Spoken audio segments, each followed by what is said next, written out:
ഇത്രയും മണ്ഡലം നമ്മൾ ചർച്ച ചെയ്ത സ്ഥിതിയാണെങ്കിൽ സാറിന് അവസാന ചോദ്യം ചെറിയ ഒരു വാക്കിൽ ചുരുക്കി പറയാം. കേരളത്തിൽ പിണറായി 3.0 ആണോ, അതോ വി ഡി സതീശൻ മന്ത്രിയാവോ, അതോ വി ഡി സതീശൻ വനവാസത്തിന് പോകും? രാജീവ് കെ സുരേന്ദ്രൻ പറഞ്ഞ പോലെ BJP തീരുമാനിക്കുമോ കേരളം ആര് ഭരിക്കണമെന്ന്? 2-3 സാധ്യത. ഒന്ന്, UDF വന്നാൽ സതീശൻ തന്നെ വരുമോ എന്നുള്ള കാര്യം സംശയമുണ്ട്. കാരണം ഇപ്പം വേറെ കാര്യങ്ങളൊക്കെ കേൾക്കുന്നുണ്ട്. KC വേണുഗോപാലിന് വേണ്ടിയും രമേശ് ചെന്നിത്തലയ്ക്ക് വേണ്ടിയിട്ടൊക്കെ നല്ല ബാർഗൈനിങ് അതിനകത്ത് നടന്നിരിക്കുന്നുണ്ട്. അതുകൊണ്ട് വരുമോ എന്ന് നമുക്കറിയത്തില്ല. പക്ഷേ UDFന് ഒരു അപ്പർ എഡ്ജ് ഉണ്ട് കേരളത്തിൽ.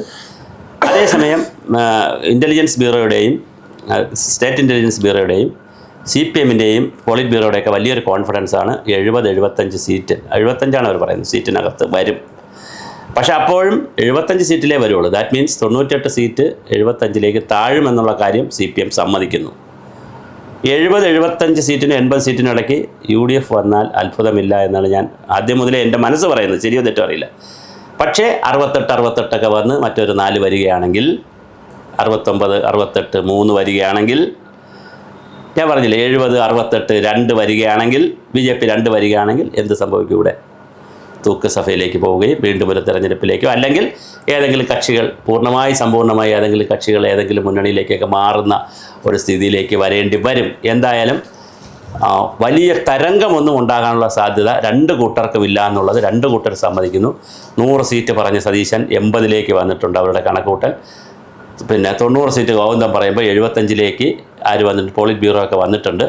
അപ്പോൾ നെക്ക് ടു നെക്ക് ഫൈറ്റ് ആയിരിക്കും. അവിടെ ചിലപ്പോൾ BJP ഒരു അത്ഭുതം സൃഷ്ടിച്ചാലും നമുക്കൊന്നും പറയാൻ കഴിയില്ല. 4-5 സീറ്റ് പിടിച്ചാൽ അവർക്ക് അത്ഭുതം സൃഷ്ടിക്കാമല്ലോ. ചെറിയ മനസ്സിലെ ചോദ്യമാണ്. 3 സ്ഥാനത്ത് 3 നേതാക്കന്മാരുണ്ട്. CPMന് വേണ്ടി മുന്നിൽ നിൽക്കുന്നത് പിണറായി വിജയൻ, കോൺഗ്രസിന് വേണ്ടി മുന്നിൽ നിൽക്കുന്ന VD സതീശൻ, BJPക്ക് വേണ്ടി മുന്നിൽ നിൽക്കുന്നത് രാജീവ് ചന്ദ്രശേഖരൻ. CPM തോറ്റാൽ പിണറായി വിജയന്റെ രാഷ്ട്രീയ CPM തോറ്റാൽ പിണറായി വിജയന്റെ മാത്രമല്ല CPMന്റെ രാഷ്ട്രീയ ഭാവിയിലും വലിയ പ്രശ്നമുണ്ടാകും. കോൺഗ്രസ് തോറ്റാൽ അടപടലം പ്രശ്നമുണ്ടാകും. VD സതീശന് മാത്രമല്ല കോൺഗ്രസിന് ഇനി ഒരു 3ാം ഭരണം കൂടെ ഇല്ലാതെ ഘടകകക്ഷികൾക്കൊക്കെ നിന്ന് പോകുക എന്ന് പറയുന്നത് വളരെ വലിയ പ്രയാസം.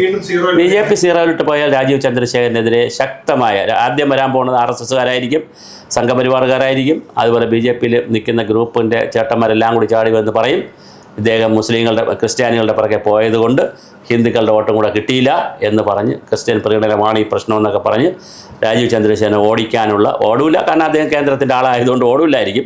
പക്ഷേ രാജീവ് ചന്ദ്രശേഖരന് പിന്നെ അത്ര എളുപ്പമല്ല. എന്തായാലും ഒരാൾ ജയിച്ചു വരികയും 2 പേർ പ്രതിപക്ഷത്തേക്ക് പോവുകയും ചെയ്യുമ്പോൾ ആ 2 പേരുടെയും രാഷ്ട്രീയ ഭാവിയിൽ കേരളത്തിൽ വലിയൊരു വ്യത്യാസമുണ്ട്. ഞാൻ ഒരു വാക്ക് പറഞ്ഞുകൊണ്ട് അവസാനിപ്പിക്കാം.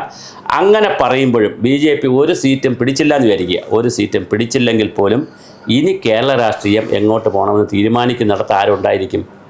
BJP ഉണ്ടായിരിക്കും. കാരണം 10-30 സീറ്റുകളിൽ അവർ നന്നായി വോട്ട് പിടിക്കും. ചിലപ്പോൾ സെക്കൻഡ് സ്ഥാനത്ത് തന്നെ വന്നെന്നിരിക്കും.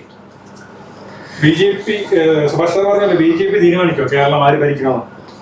അതിനുള്ള രാഷ്ട്രീയ സാഹചര്യമാണ് ഇപ്പോൾ ഈ തെരഞ്ഞെടുപ്പോട് കേരളത്തിൽ ഉരുത്തിരിഞ്ഞ് വന്നിട്ടുള്ളത്. പക്ഷേ ഇവിടെ ശ്രദ്ധിക്കേണ്ട മറ്റൊരു കാര്യം എന്ന് പറയുന്നത്, മുഖ്യമന്ത്രിയുടെ പൊളിറ്റിക്കൽ സെക്രട്ടറി ആയിരിക്കുകയും കണ്ണൂരിൻ്റെ ജില്ലാ സെക്രട്ടറി MP ജയരാജൻ 2 ദിവസം ഒരു അഭിപ്രായം പറഞ്ഞു, കേരളത്തിൽ ഒരു മണ്ഡലങ്ങളിലും ആർക്കും ഈസി വാക്ക് ഓവറില്ല.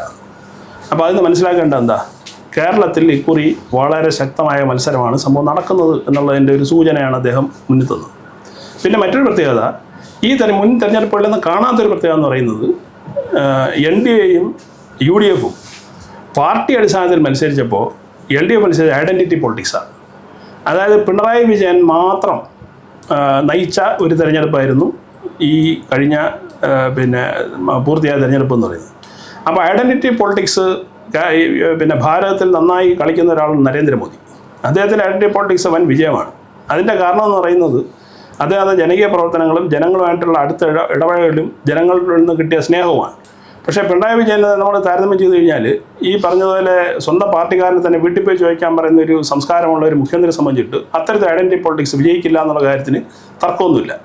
പിന്നെ അങ്ങനെ പരാജയപ്പെട്ട് കഴിഞ്ഞാൽ, CPM പരാജയപ്പെട്ട് കഴിഞ്ഞാൽ മുഖ്യമന്ത്രി നാട്ടിലുണ്ടാവില്ല എന്നാണ് മനസ്സിൽ. ഇപ്പോൾ തന്നെ നമുക്ക് കിട്ടുന്ന വിവരം അനുസരിച്ചിട്ട് അദ്ദേഹം ഈ 19-ാം തീയതി കാനഡയിലേക്ക് പോകാനുള്ള പെർമിഷൻ കേന്ദ്രത്തിൽ ചോദിച്ചിട്ടുണ്ട്. ദുബായ് വഴി കാനഡയിലേക്ക് പോകാനുള്ള ചോദിച്ചിട്ടുണ്ട്. തെരഞ്ഞെടുപ്പിൽ മിക്കവാറും അദ്ദേഹം വീക്ഷിക്കുന്നത് കാനഡയിലിരുന്ന ദുബായിലിരുന്നായിരിക്കാനുള്ള സാധ്യത. മാത്രമല്ല അവിടെ ഈ പറഞ്ഞ പോലെ അന്തഃഛിദ്രങ്ങളുണ്ടാവും. സാറ് പറഞ്ഞതുപോലെ ഈ വെട്ടിക്കയറി പല ഗ്രൂപ്പുകളായിട്ട് ഒരുപക്ഷെ CPM പോയാലും നമ്മൾ അത്ഭുതപ്പെടേണ്ടതില്ല. പക്ഷേ ഏറ്റവും രസകരമായ വസ്തുത, പാർട്ടി ജയിച്ചാലും തോറ്റാലും ഏറ്റവും കൂടുതൽ പ്രശ്നം ഉണ്ടാകുന്ന ഒരു പാർട്ടി കോൺഗ്രസ്സാണ്.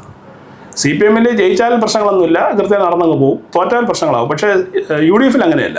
കാര്യം ഒരു 1/2 ഡസൻ ആളുകൾ അവിടെ മുഖ്യമന്ത്രിയാൻ വേണ്ടി തയ്യാറായിട്ട് നിൽപ്പുണ്ട്. 6 മന്ത്രിമാരാണ്, ഡെപ്യൂട്ടി CM വേണമെന്നൊക്കെ പറഞ്ഞിട്ട് ലീഗ് അപ്പുറം നിൽപ്പുണ്ട്. നാളെ ഈ പറഞ്ഞ SDPക്കാരനെ മന്ത്രിയാക്കണമെന്ന് പറയും. ഇങ്ങനെയുള്ള വലിയ ആഭ്യന്തര പ്രശ്നങ്ങളിൽ ഭരണം കിട്ടിയാലും ഇല്ലെങ്കിലും അവരുടെ പെടും.